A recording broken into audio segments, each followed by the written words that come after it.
Hello, welcome to the Opinionistics. I'm your host, John Malone. In this episode, don't have any co-hosts because reasons, I guess. Introducing from Sydney, Australia, Nathan Kazar. Hello, how are you? Great. So, what is it you do for a living, Nathan? So I'm a professional Master of Ceremonies, so I provide headline entertainment for weddings and corporate events. Oh, okay. That's pretty cool. And how long have you been doing that for? I've been a professional MC within the local domestic market since April 2021, but prior to that, I was a cruise director and a cruise entertainer for Princess Cruises since 2015. Wow, impressive. And what inspired you to go on the path that you're currently on right now?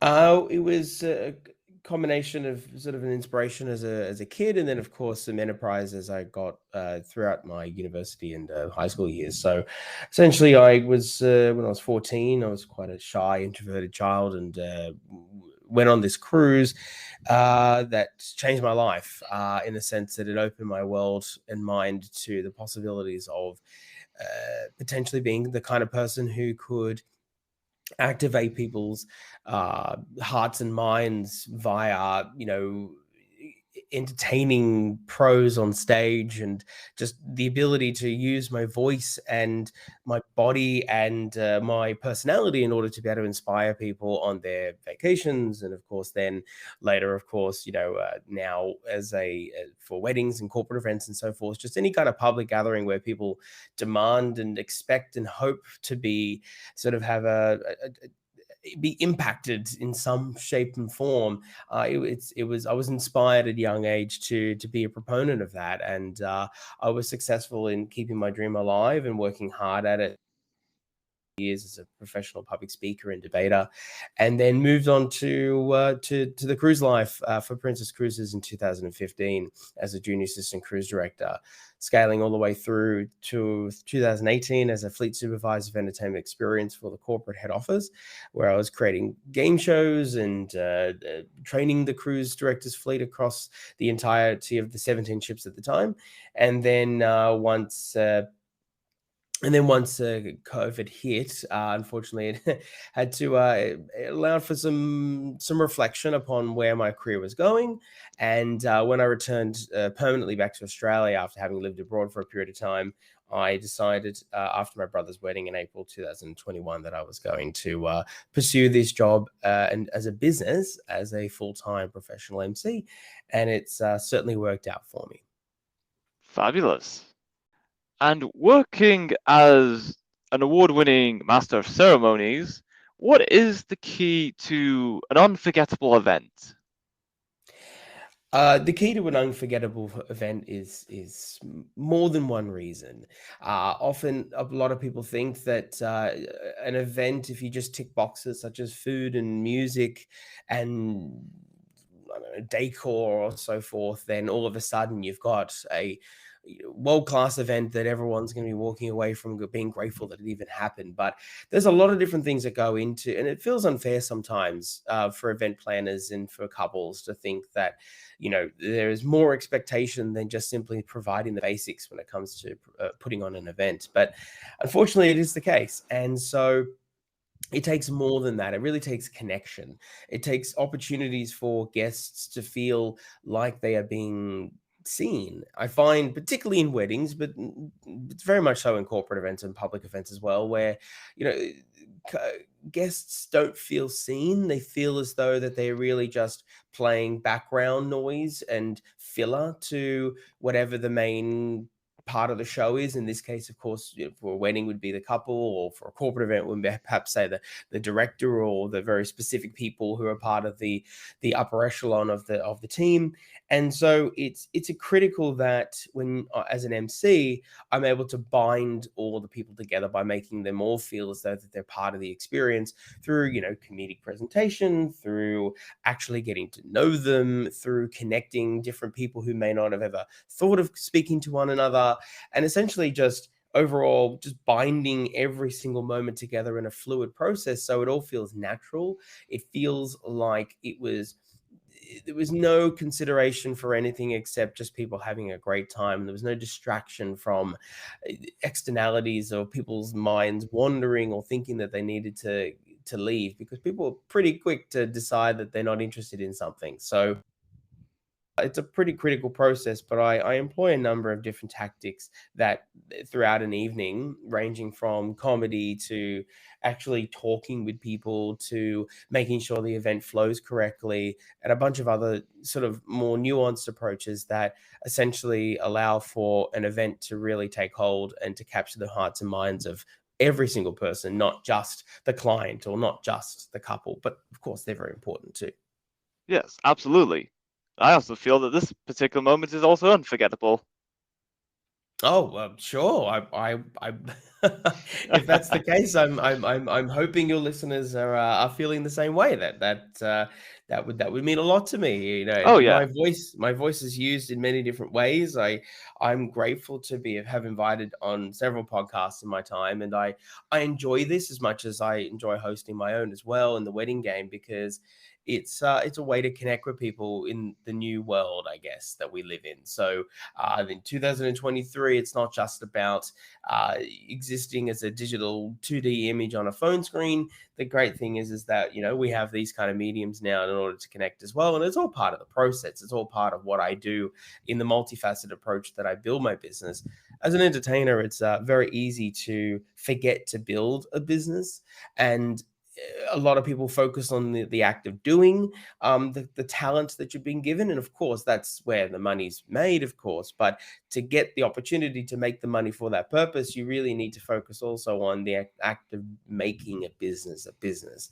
And thankfully, I've been given a lot of great advice along the way, but also my own individual enterprise over the course of years of experience in corporate, and my own, you know, internal desire to really make it to the top of my industry has led me now to the point where I'm able to bring my talents and impact to a significant sum of events across the entire year, which is really comforting, and I'm grateful for that opportunity. Yeah, absolutely. So, have you ever like hosted events internationally around the world, or have you like exclusively like hold events in Australia? Well, if you consider the fact that my cruise ship experience was international, in some way, depending, I guess some people might think I'm stretching the definition a bit, but I would argue that I have definitely hosted events, quote unquote, internationally via the cruise ship platform that I used to work on. However, at the moment, building a business as a, you know, as a headline MC entertainer, having come into the market only in the last 2.5 years, as much as it has been a meteoric rise to the top echelon in the industry, I would argue, it's still a case of, you know, it's going to take some time to be on the spectrum of event planners and so forth that are looking for have the kind of budget to be able to bring someone like myself to the international platform. But certainly, it's definitely on my horizon, and I'm beginning to have discussions with people who are potentially interested for events next year and beyond that they would be considering me for. In the meantime, of course, I host a significant number of events, almost between 75 to 100 a year around the predominantly the Sydney region, but also as far up to the central coast of New South Wales, the state I'm in, as well as to Canberra, our nation's capital. And I'm looking at some opportunities coming up next year for festivals in our Northern Territory, which is the central sort of desert, so to speak, of our country, for some really cool cultural Indigenous festivals up there as well. So looking forward to any and all opportunities, and always open to as look, my saying is this: as long as someone's willing to pay for the travel, I'm more than happy to do an event in Antarctica, as long as my expenses are covered and I'm taken care of. I'm more than happy to go anywhere in the world for what I do. Yeah, absolutely. So, are there like other like specific types of events you haven't hosted yet, but you really want to host those kinds of events? It's a great question, because honestly, there's not really many types of events that I haven't yet. Certainly, there's some branches of some unique corporate opportunities like brand activations and so forth that I've dabbled a little bit in, but I would love to continue to get into more. They pay well, but also more importantly, they from my marketing side of view, because being a marketing graduate as well, it would be really exciting and thrilling to be part of unique activations like that. So definitely open to those kind of conversations. I there's not really a lot that I haven't done though, because most recently I hosted the Sydney Marathon, which was a candidate for the Abbott World Majors marathon circuit. So I was grateful to do the half marathon and family fun run finish line, which is only second to the major, full marathon finish line. So I was really grateful to be welcomed into a circuit where it's quite a closed network of entertainers and hosts and MCs who do that circuit. So I was really grateful for that opportunity and definitely a highlight of my career so far. I've hosted significant amounts of awards nights, gala evenings, corporate dinner parties, conferences, and still obviously continuing to do so. Weddings and which is a whole other niche in of itself. Festivals, hosted a number of those and always continuing to look into more. There's really not a lot that I haven't done so far, uh, from almost every spectrum, but certainly I'm always open to people surprising me with new and different opportunities. I would even go as far to say that my experience is so vast that I even host trivia weekly, and I have my own trivia product. And also, I am just this coming weekend, actually, I'm hosting an Oktoberfest experience with little mini games and activities, as well as some trivia as well at a local pub. So in costume. So realistically, I find myself to be so very broad based that it's actually a really difficult question to answer. Because I would say the one field I am interested in longer term, which is another whole enterprise of itself, is sort of the TV landscape, particularly in the game show hosting. As much as I've hosted game shows while on ships, TV game shows is a whole other game, of course. So that's sort of like my one pillar aspiration that's going to take some time, but I certainly feel like I have the metal and what it takes, and would definitely be open for any opportunities that come my way with that. Very happy to start off very humbly in that respect, but certainly that is my sort of number one pillar aspiration when it comes to the type of event or niche that I haven't really tapped into yet. Okay, sounds really good. What's the best way to travel? The best way to travel. Wow, that's no one's ever asked me that before, and I really like that. I mean, look, I'm assuming you're probably asking that because you know I'm going to say cruising, which would be really strange if I didn't. So I would definitely say cruising is 100% the best way to travel for a number of reasons. One, you don't have to lift a finger. We literally do everything for you when you're on board. Okay, maybe not literally everything, but certainly the vast majority of things you used to having to do at home, domestically, or even the fact that you have to commute to different places and so forth, like, don't have to do any of that. So certainly all the entertainment, food, and amenities and luxuries and all that are completely at your fingertips and at your disposal for the duration of time that you've purchased to be on board. Also, you get to experience in a sort of a micro way different little locations throughout the world. If you're interested in, obviously, depending on the kind of vibe you're going for the cruise, some people just go purely for the on-board guest experience, but obviously a lot of people do it in order to experience a little bit of the time ashore as well, and immerse themselves in the different cultures and customs of the local lands that they visit.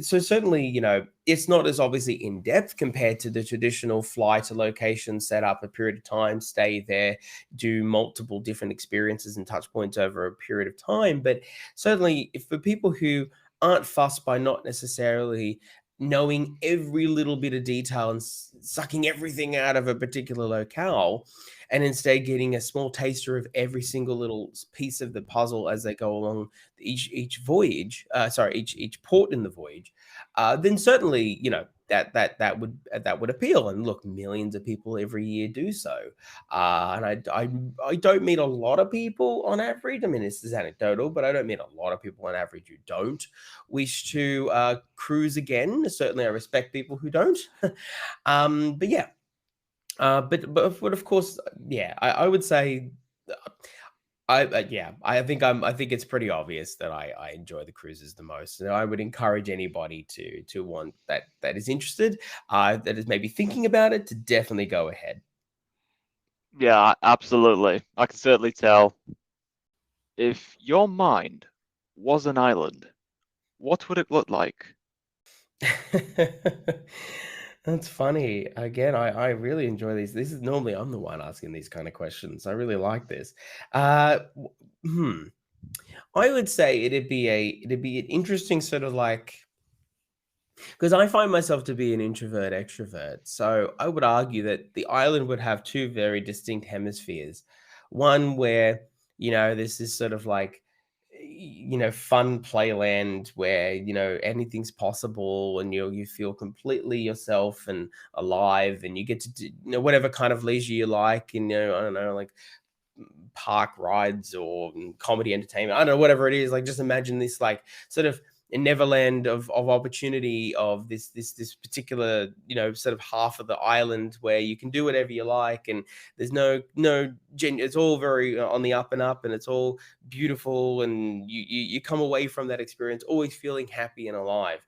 And then sort of the other hemisphere is sort of this sort of serene place that's completely blocked off from the other side, in the sense that you can travel between both, but yet when you want to not be around people, when you want to be completely centered and zen, then you go to this other part of the island where you can spend the other half of the time doing that instead. So it's it's definitely, yeah, I think it'd be the best representation of the kind of person I am. One sense loving, to get to know people and connect people and have a great time and be in the moment and have everything, all the sort of luxuries of leisure at my disposal. And then on the other side, taking some real zen moments of quiet and serene opportunities to just simply relax and not be around people, and instead sort of quiet reflection. So I think that it sounds a little strange, but definitely, that would be how I would design my island. Okay, that's cool. Would you rather not be able to open closed doors or not be able to close open doors? Could you say that again? I'm trying to get my head around that one. Okay, so would you rather not Hmm. be able to open closed doors or not be able to close open doors?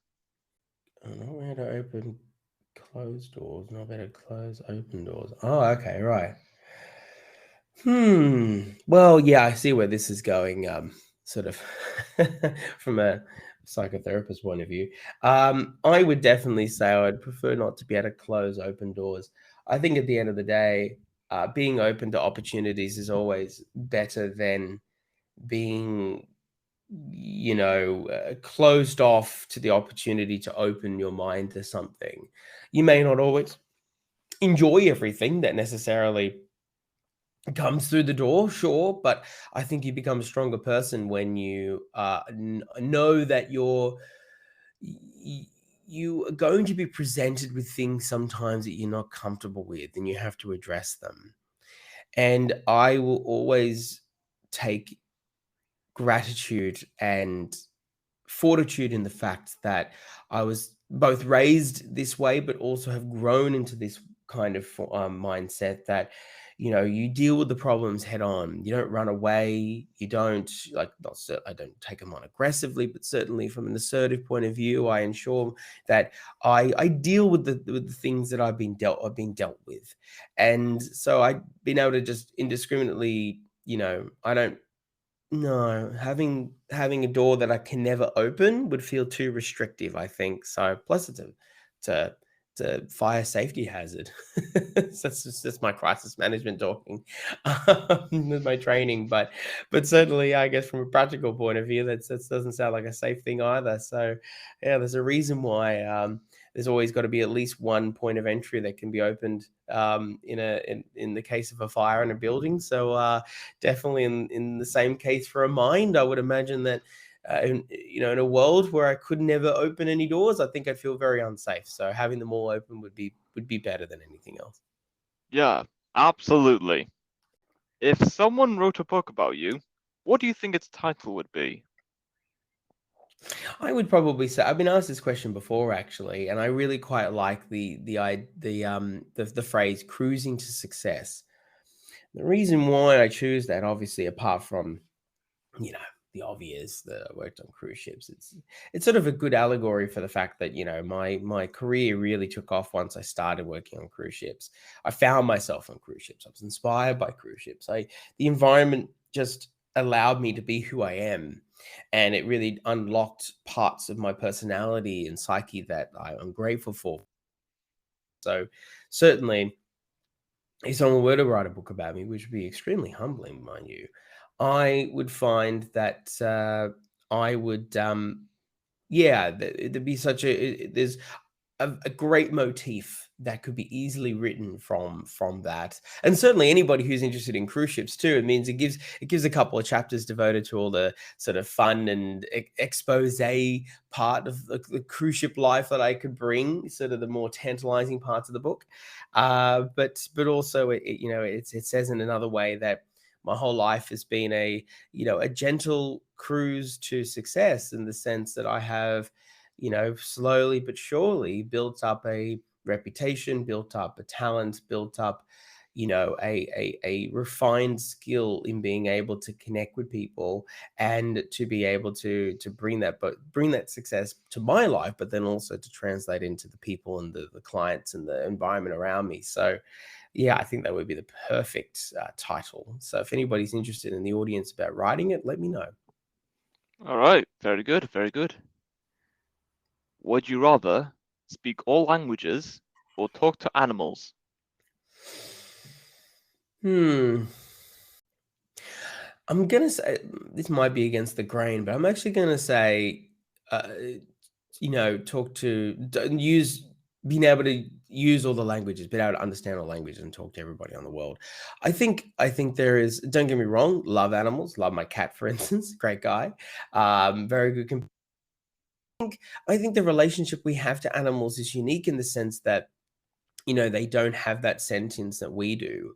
And so, not to say that I think we're above them, I just think that we respect them in a unique way because we can't communicate with them because due to language. Whereas I find that an innate ability to be able to communicate with, particularly, I think it makes more sense when you consider what I do for a living, being able to communicate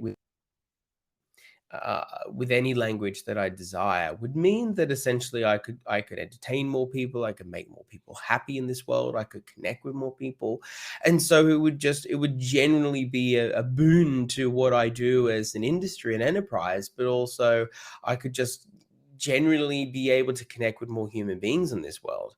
Whereas, sure, a new world of opportunity would arise from being able to sort of be a Doctor Doolittle and speak to them, but I quite like the unique relationship that comes from not being able to specifically communicate with them on a, how do you say, a language level.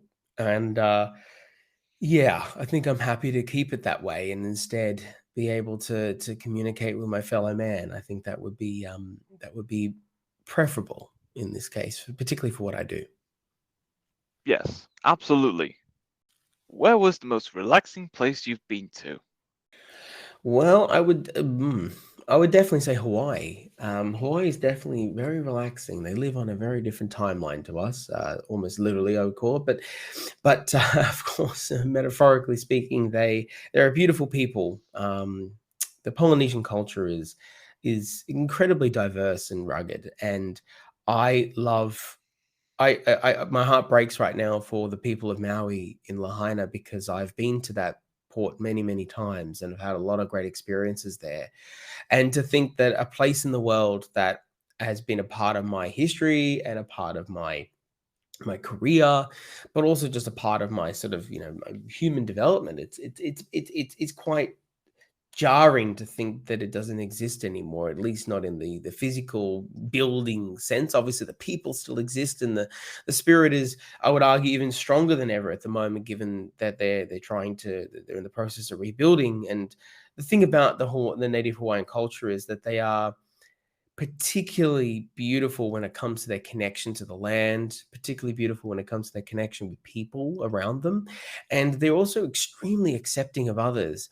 And so it's a beautiful place that on all the islands, though, that every time I visited, I never felt out of place. Always felt like there was a place for me at their table, a place for me on a place for me at their beach, a place for me alongside them at any particular point in time. And it's a place where you can, pull up a deck chair or a beach lounge chair, whatever, and you're not going to get bothered. You're just going to feel accepted, and there's a serenity to the place. There's a beautiful, deep, rich history to it that has been preserved to a lot of the degree. A place that could easily be commercialized way more than it already has been, and certainly there's a preservation at play that, particularly if you get out of the main cultural, so out of the main tourist hubs, like say Waikiki, for instance, and you get out to other places, there's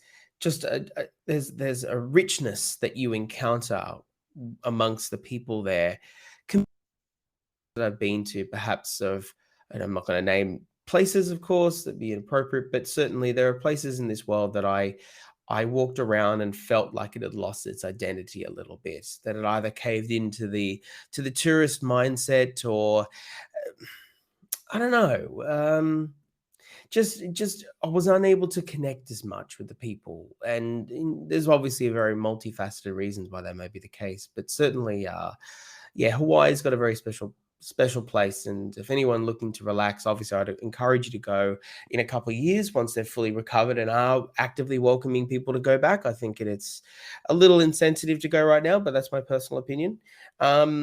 I think definitely, if no one has been in the past, I would highly encourage you to go and to see and to feel for yourself the feeling that I had when I visited. Yeah, absolutely. Where do you see yourself 20 years from now? Wow, 20 years, gee. Um, oh, well, that makes me 50. So I would have had 50 years on this earth. I mean, I turned 31 next month, but um, I would be 50, staring down my 51st birthday in that period of time. Gee, I would say where I see myself is somebody who has hopefully reached a significant peak in my influence in this industry, in my niche.